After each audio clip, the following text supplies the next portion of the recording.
Remember when everybody's favorite latest version of my favorite Marvel character that Marvel Studios botched showed up in the MCU in She-Hulk? Of course you do. Skaar looked hideous.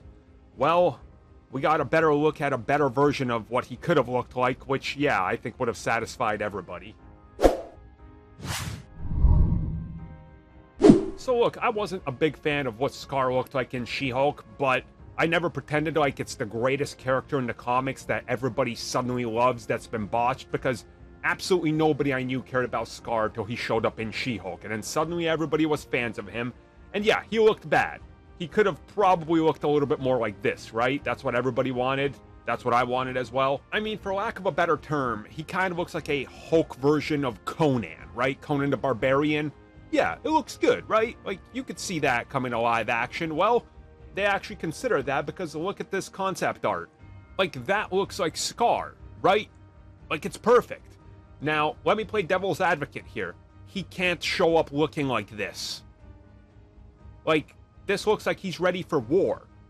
Why exactly would Hulk bring his son, who looks like he's about to go to war, to this family lunch dinner thing that they were having at the end, right? Like family gathering? No, you don't want that. That literally doesn't make sense. So I understand what they were going for here. Like, we can see with this that he's still very young. He's not that Hulk out Conan the Barbarian yet, but that's clearly the direction they're gonna go in down the road, especially when they get to like the World War Hulk concepts and all that. And then I think we're going to get something that looks a little bit more like this, which is what everybody, I think, will definitely want to see. But for now, you know, at least we got this. We see they considered it. They have it. But ultimately, it's not what they chose to go with, which makes sense. Again, from a story standpoint, he couldn't have showed up looking like this. It doesn't make a whole lot of sense.